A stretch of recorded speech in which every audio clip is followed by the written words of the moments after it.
ನಮ್ಮನೆ ತಿಂಡಿ ಯೂಟ್ಯೂಬ್ ಚಾನಲ್ಗೆ ಸ್ವಾಗತ. ನಾನಿವತ್ತು ಮಾಡ್ತಾ ಇರೋವಂಥದ್ದು ಖಾರ ಸೇವ್.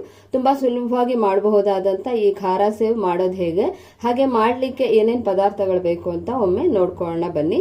ಇನ್ನು ಯಾರಾದ್ರೂ ಸಬ್ಸ್ಕ್ರೈಬ್ ಆಗಿಲ್ಲ ಅಂದರೆ ಸಬ್ಸ್ಕ್ರೈಬ್ ಆಗಿ. ನೀವು ಸಬ್ಸ್ಕ್ರೈಬ್ ಆಗೋದ್ರಿಂದ ನಾನು ಮಾಡೋವಂಥ ವಿಡಿಯೋಗಳ ನೋಟಿಫಿಕೇಶನ್ ನಿಮಗೆ ಮೊದಲು ಬಂದು ತಲುಪುತ್ತೆ. ಖಾರ ಸೇವ್ ಮಾಡೋದಕ್ಕೆ ಇಲ್ಲಿ ಏನೇನು ಸಾಮಗ್ರಿಗಳು ತೆಗೆದಿಟ್ಕೊಂಡಿದ್ದೀನಿ ಅಂತ ತೋರಿಸ್ತೀನಿ. 2 ಕಪ್ನಷ್ಟು ಕಡಲೆ ಹಿಟ್ಟು, ಅರ್ಧ ಕಪ್ನಷ್ಟು ಅಕ್ಕಿ ಹಿಟ್ಟು, 1 ಕಪ್ನಷ್ಟು ಕರಿಬೇವಿನ ಸೊಪ್ಪು, 1/4 ಸ್ಪೂನ್ ಜೀರಿಗೆ, ರುಚಿಗೆ ತಕ್ಕಷ್ಟು ಉಪ್ಪು, 1 ಸ್ಪೂನ್ನಷ್ಟು ಹಸಿಮೆಣಸಿನ ಪುಡಿ, 1/4 ಸ್ಪೂನ್ನಷ್ಟು ಓಂಕಾಳು,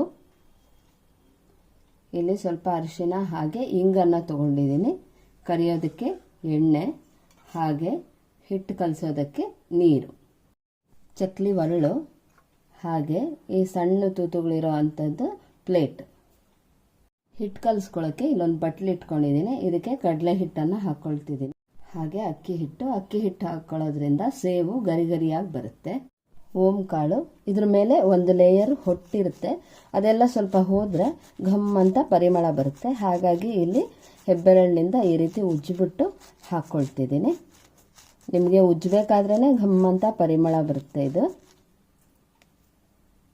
ಜೀರಿಗೆ, ಹಸಿಮೆಣಸಿನ ಪುಡಿ, ರುಚಿಗೆ ತಕ್ಕಷ್ಟು ಉಪ್ಪು, ಇಂಗು ಮತ್ತು ಅರಿಶಿನ, ಇದಿಷ್ಟನ್ನು ಒಂದ್ಸರಿ ಚೆನ್ನಾಗಿ ಬೆರೆಸ್ಕೊಳ್ತೀನಿ. ಈಗ ಇಲ್ಲಿ 1.5 ಟೇಬಲ್ ಸ್ಪೂನ್ನಷ್ಟು ಎಣ್ಣೆನ ಚೆನ್ನಾಗಿ ಕಾಯಿಸ್ಕೊಂಡಿದ್ದೀನಿ. ನೋಡಿ, ಹಾಕ್ಕೊಂಡಾಗ ಈ ರೀತಿ ಬಬಲ್ಸ್ ಬರಬೇಕು. ಎಣ್ಣೆ ಹಾಕ್ಕೊಂಡಿದ ತಕ್ಷಣ ಈ ರೀತಿ ಚೆನ್ನಾಗಿ ಬೆರೆಸ್ಕೊಂಡ್ಬಿಡಿ. ಸ್ವಲ್ಪ ಹಾಗೆ ತಣ್ಣಗಾದ್ಮೇಲೆ ಕೈಯಲ್ಲಿ ಒಂದ್ಸರಿ ನೀಟಾಗಿ ಬೆರೆಸ್ಕೋಬೇಕು. ಎಣ್ಣೆನ ಈ ರೀತಿ ಕಾಯಿಸಿ ಹಾಕ್ಕೊಳ್ಳೋದ್ರಿಂದ ಸೇವು ತುಂಬ ಕ್ರಿಸ್ಪಿಯಾಗಿ ಬರುತ್ತೆ. ಎಷ್ಟು ದಿನ ಇಟ್ಟರೂ ಮೆತ್ತಗಾಗೋಲ್ಲ. ನೋಡಿ, ಈ ರೀತಿ ಚೆನ್ನಾಗಿ ಕಲಿಸ್ಕೋಬೇಕು.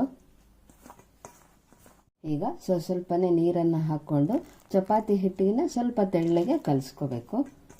ಇದು ನಿಮಗೆ ವಿಡಿಯೋಲಿ ಯೆಲ್ಲೋ ಕಲರ್ ಕಾಣಿಸ್ತಾ ಇದೆ.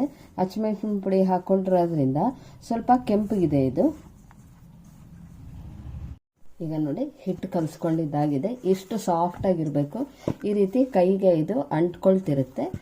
ಇಷ್ಟು ಕರೆಕ್ಟಾಗಿ ಕಲಿಸ್ಕೋಬೇಕು.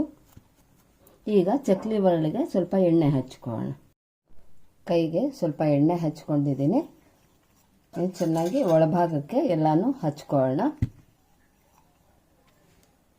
ಈ ಪ್ಲೇಟಿಗೆ ಕೂಡ ಎಣ್ಣೆನ ಹಚ್ಕೊಂಡಿದ್ದೀನಿ. ಹಿಟ್ಟನ್ನು ತಗೊಂಡು ಈ ರೀತಿ ಸಿಲಿಂಡ್ರಿಕಲ್ ಶೇಪಲ್ಲಿ ಮಾಡ್ಕೊಂಡಿದ್ದೀನಿ. ಈಗ ಈ ಚಕ್ಲಿ ಒರಳೊಳಗಡೆ ಹಾಕ್ಕೊಳ್ಳೋಣ.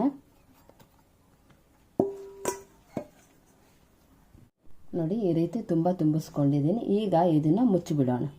ಈಗ ನೋಡಿ, ಒಂದ್ಸರಿ ಒತ್ತಿಬಿಟ್ಟು ತೋರಿಸ್ತೀನಿ. ಈ ರೀತಿ ಬರುತ್ತೆ. ಇದನ್ನು ಹೀಗೆ ಡೈರೆಕ್ಟಾಗಿ ಎಣ್ಣೆಗೆ ಹಾಕ್ಕೊಳ್ಳೋಣ. ಎಣ್ಣೆ ಕಾದಿದೆಯಾ ಅಂತ ಒಂದ್ಸರಿ ಚೆಕ್ ಮಾಡೋಣ. ಈ ರೀತಿ ಮೇಲ್ ಬಂದರೆ ಚೆನ್ನಾಗಿ ಎಣ್ಣೆ ಕಾದಿದೆ ಅಂತ. ಈಗ ಈ ಖಾರ ಸೇವನ್ನ ಡೈರೆಕ್ಟಾಗಿ ಈ ಎಣ್ಣೆಗೆ ಒತ್ಕೊಳ್ಳೋಣ. 1 ಲೇಯರ್ ಬಂದರೆ ಸಾಕು. ಅದೇ ಜಾಸ್ತಿ ಲೇಯರ್ಸ್ ಹಾಕ್ಕೊಂಡ್ರೆ ಬೇಯಲ್ಲ ಸರಿಯಾಗಿ. ಈಗ ಕಟ್ ಮಾಡೋಣ. ಈಗ ಇದನ್ನು ತಿರುಗಿಸಿ ಹಾಕ್ಕೊಳ್ಳೋಣ.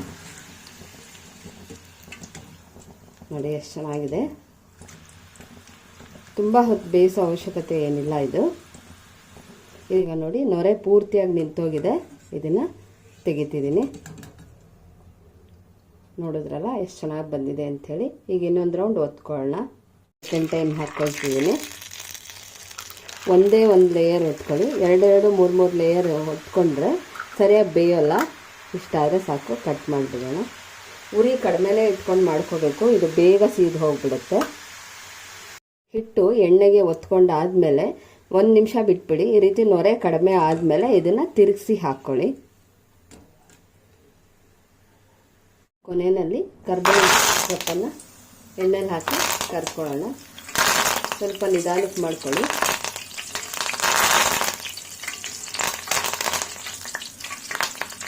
ಈಗ ಸ್ಟವ್ ಆಫ್ ಮಾಡ್ಕೊತಾ ಇದ್ದೀನಿ. ಇದೇ ಬಿಸಿಲೇ ಆಗುತ್ತೆ. ಸ್ಟವ್ ಆಫ್ ಮಾಡಿದ್ಮೇಲೆ 1 ನಿಮಿಷ ಎಣ್ಣೆಯಲ್ಲಿ ಇದನ್ನು ಇಟ್ಕೊಂಡಿದ್ದೆ ಕರಿಬೇವಿನ ಸೊಪ್ಪನ್ನು.